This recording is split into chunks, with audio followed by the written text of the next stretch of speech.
Work done on an electric dipole uniform electric field. तो जब electric field में हम एक डाइपोल को रखते हैं तो वो टॉर्क एक्सपीरियंस करता है। अभी हमने पढ़ा टॉर्क एक्सपीरियंस करेगा तो डाइपोल रोटेट करेगा। क्यों, कब तक रोटेट करेगा? ताकि उसको एक स्टेबल इक्विलिब्रियम की सिचुएशन मिल जाए। तब जो हम वर्क निकालेंगे वही वर्क हमको फाइंड करना है।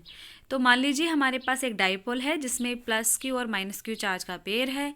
डिस्टेंस दोनों में 2L है और दोनों को कहाँ रखा गया है? उस डाइपोल को रख दिया इलेक्ट्रिक फील्ड में। तो अब इस पे क्या होगा? ये दोनों फोर्सेस होंगे और ये टॉर्क एक्सपीरियंस करेगा और रोटेशन करेगा। तो जो हमारा माइनस क्यू चार्ज है वो प्लस की तरफ घूमेगा और जो हमारा प्लस क्यू चार्ज है वो माइनस की तरफ घूमेगा, क्योंकि इलेक्ट्रिक फील्ड की डायरेक्शन क्या होती है? प्लस से माइनस होती है।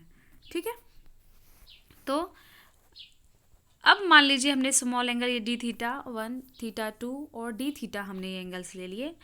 D W is equal to torque D theta. Work done का फॉर्मूला क्या होता है? 11 का फॉर्मूला याद मत कीजिए, रोटेशन मोशन का याद कीजिए। तो D W is equal to torque D theta. D W was the small work done, D theta was the small rotation, angular rotation, and T was the torque. तो ये हमारा वर्क डन का formula है, torque into D theta. तो torque का formula P E sine theta, साथ में रखा हमने डी थीटा। तो वर्क डन निकालेंगे। अगर हमारा ये चार्ज जो भी डाइपोल है वो पहले कहाँ रखा है?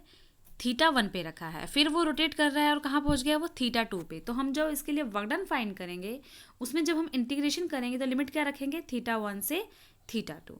तो जब इंटीग्रेशन करेंगे तो लोअर लिमिट क्या रखेंगे? थीटा 1। हायर लिमिट क्या रखेंगे? थीटा 2। ठीक है, तो ये टॉर्क का फार्मूला हो गया। और साइन का इंटीग्रेशन होता है, लिमिट्स सभी को पता है कैसे सॉल्व करते हैं इंटीग्रेशन। साइन का इंटीग्रेशन क्या होता है? साइन का इंटीग्रेशन होता है कॉस थीटा, या प्लस कॉस थीटा या minus cos theta? Minus cos theta. तो साइन का इंटीग्रेशन हो गया माइनस कॉस थीटा। लिमिट क्या हो गई? थीटा 1 से थीटा 2। तो जब हम थीटा 2 रखेंगे तो क्या बन जाएगा? Minus cos theta 2। और फिर हम क्या करेंगे? लोअर के लिए एक माइनस पुट करेंगे और ये वाला माइनस भी आएगा तो ये प्लस बन जाएगा। और थीटा की जगह आपकी बार क्या पुट करेंगे? थीटा 1। तो क्या लिखेंगे यहाँ पर? Cos theta 1, right.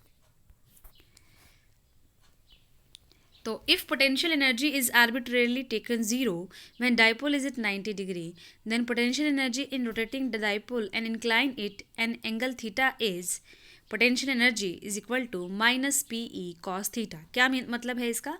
कि मान लीजिए पोटेंशियल एनर्जी 0 थी और बाद में फिर वो जब डाइपोल हमारा 90 डिग्री एंगल पे था तब पोटेंशियल एनर्जी 0 थी। तो अगर पोटेंशियल एनर्जी रोटेटिंग डाइपोल का हम थीटा एंगल पे निकालेंगे तो वो बन जाएगा EU is equal to minus PE cos theta. क्या मीनिंग है? कि इनिशियली वो कितने एंगल पर है? 90 डिग्री पे। तो इक्वेशन में आप थीटा 1 को क्या पुट कर दीजिए? 90।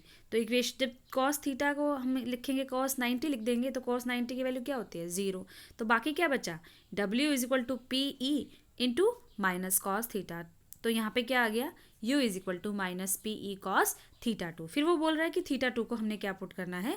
थीटा। ये जो येलो कलर की लाइन है इसमें यही लिखा है कि इनिशियली एंगल 90 डिग्री है और फाइनली वो थीटा पे रोटेट कर रहा है। ठीक है, तो थोड़ा सा इसको ध्यान से देख लेना। Note, potential energy can be taken 0 arbitrarily at any position of the dipole. तो पोटेंशियल एनर्जी को हम किसी पोजिशन पे 0 ले सकते हैं। तो हमारे पास केसेस आ गए। अगर थीटा 0 है तब क्या होगा? Minus PE। जो अभी हम केसेस अप्लाई कर रहे हैं ये केसेस हम इस फॉर्मूले पे अप्लाई करेंगे। तो जब हमारा थीटा इक्वल टू 0 है तो थीटा इक्वल टू 0 हो जाएगा। तो यहाँ पे रखिए थीटा को 0, कॉस 0 की वैल्यू 1। तो U क्या बन गया? Minus PE। ठीक है, फिर नेक्स्ट थीटा को 90 रखिए तो U क्या बन जाएगा? कॉस 90 होता है 0, तो U बन गया 0। अगर हम थीटा को 180 रखेंगे तो U क्या हो जाएगा? PE, क्योंकि कॉस 180 की वैल्यू कितनी होती है? -1। तो ये सारी वैल्यूज़ याद कर लीजिए। ठीक है, और ये यहाँ पर हमारा चैप्टर फिनिश हो गया। Thank you.